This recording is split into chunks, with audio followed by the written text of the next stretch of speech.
Hello friends, आज हम हिंदी का क्वेश्चन पेपर 13 सॉल्व करने वाले हैं। फ्रेंड्स, ये जो क्वेश्चंस हैं ये आपके टीटी एग्ज़ाम के लिए बहुत ही हेल्पफुल हैं, क्योंकि कुछ क्वेश्चन पेपर जो पिछले सालों के थे उन्हीं से इनको ढूंढ कर लाए हैं हम आपके लिए।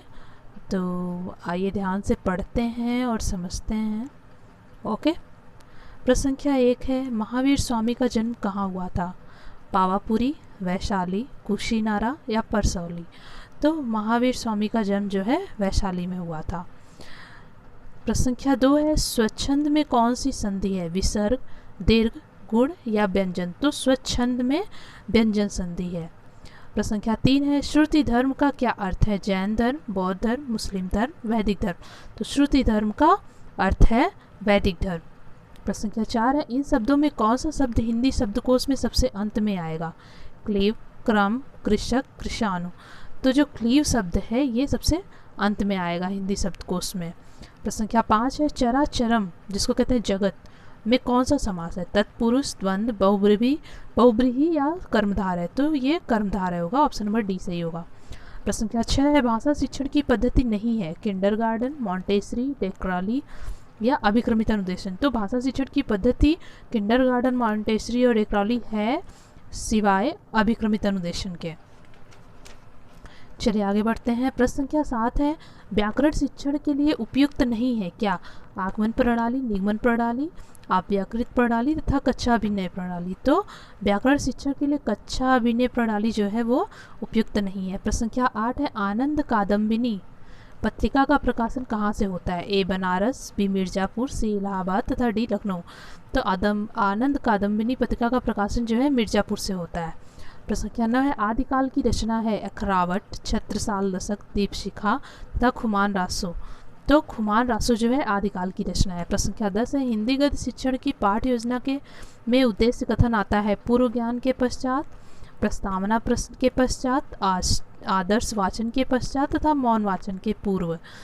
तो इसमें ऑप्शन नंबर बी सही होगा, प्रस्तावना प्रश्न के पश्चात जो है हिंदी गद्य शिक्षण की पाठ्य योजना में उद्देश्य कथन आता है। प्रश्न संख्या 11 है, आचार्य रामचंद्र शुक्ल का निबंध संग्रह है? माटी का फूल, चिंतामणि, क्षण बोले कण मुस्काए और आलोक पर्व? तो चिंतामणि जो है आचार्य रामचंद्र शुक्ल का निबंध संग्रह है। प्रश्न संख्या 12 है, राष्ट्रवादी कवि रामधारी सिंह दिनकर की उर्वशी के लिए ज्ञानपीठ पुरस्कार किस वर्ष प्रदान किया गया है? तो इसमें है ए है 1971, बी 1972, सी 1973 तथा डी 1974? तो इसमें ऑप्शन नंबर बी सही है, 1972। प्रश्न संख्या 13 है, निरामिष किसे कहते हैं? ए मांस रहित भोजन, बी मोक्ष का इच्छुक, सी रात्रि में विचरण करने वाला और डी मृत्यु का इच्छुक? तो निरामिष किसे कहते हैं? ऑप्शन नंबर ए होगा, मांस रहित भोजन। प्रश्न संख्या 14 है, शहद शब्द है? तत्सम, तद्भव, देशत, आगत?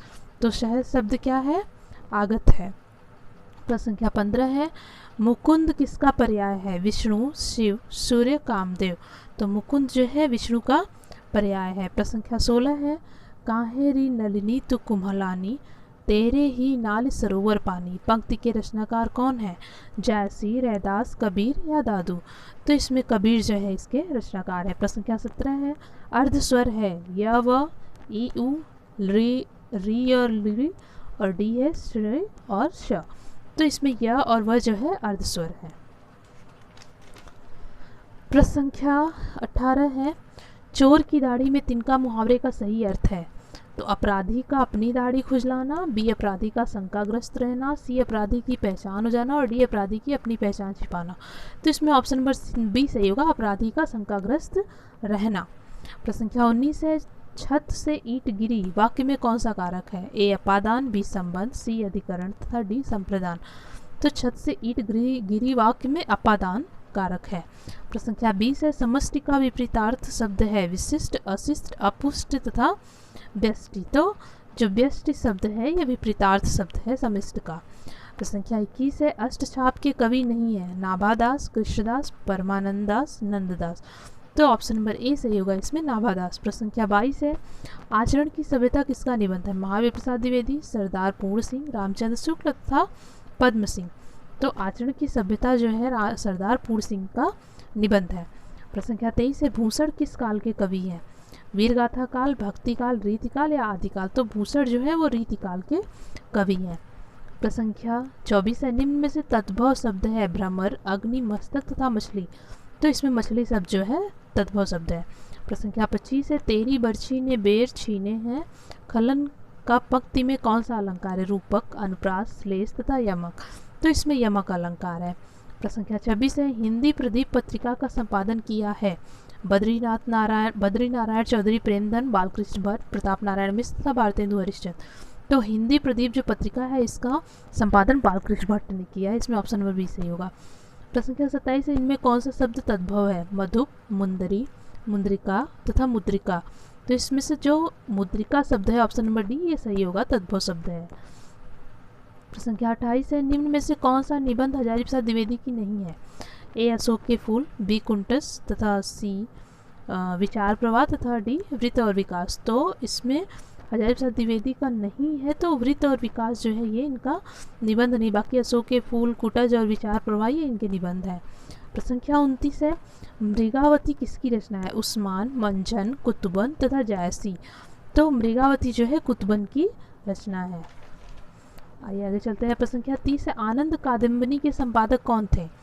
ए बाबू महोदय सेठ, बी चंद्रधर शर्मा गुलेरी, सी बद्री नारायण चौधरी प्रेमधन तथा अंबिका प्रसाद। तो जो आनंद कादम्बिनी के संपादक थे वो कौन थे? बद्री नारायण चौधरी प्रेमधन।